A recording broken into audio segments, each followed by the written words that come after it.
कुछ समय पहले मैं विश्व बैंक में कार्यरत था, अमेरिका में ही। तो वहाँ पर तभी हम लोग मिले थे, तभी हम दोनों की पहली मुलाकात हुई थी। और वहाँ पर मेरा कई रूसियों से मिलना था जो उस समय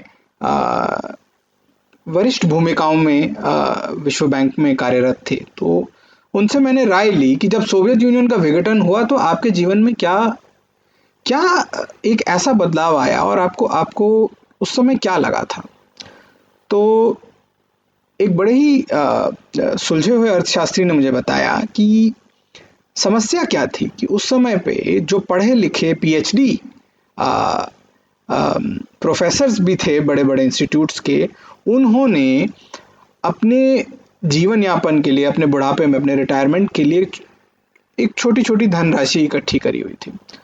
अब रातों रात जब प्राइस डी कंट्रोल हुआ, शॉक थेरेपी आई, तो मैं ये सबको बताना चाहूँगा कि जरा आप ये सोचिए कि आपने जो है इमरजेंसी फंड में 1 लाख रुपया जमा किया हो और आपको पता है कि 1 लाख रुपए में जो है इतना खाना या इतना कुछ आ सकता है।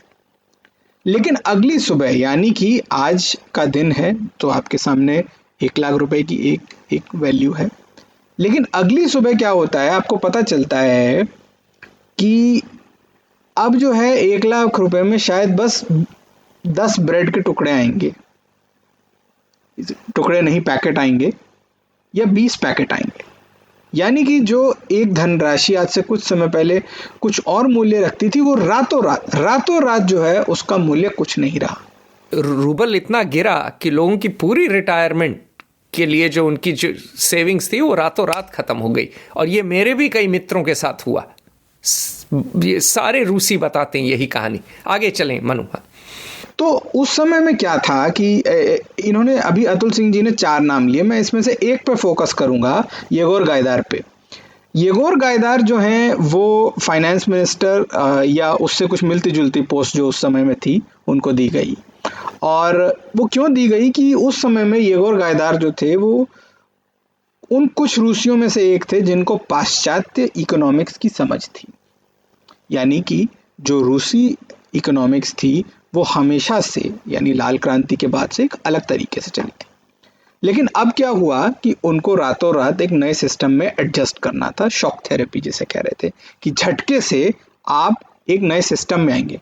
अब उस झटके में, जैसा कि आप अक्सर देखेंगे कि कोई शहरों में ये कम हो गया है, पर अभी भी कभी गांव में या कहीं जाएंगे तो आप देखेंगे कि भाई एक घोड़ा गाड़ी पे या बैलगाड़ी पे खूब सारे लोग चढ़े हुए हैं और अचानक से एक झटका आता है। तो झटका आते ही क्या होता है, कुछ लोग तो गाड़ी पे टिके रह जाते हैं, लेकिन कुछ इधर उधर गिर जाते हैं।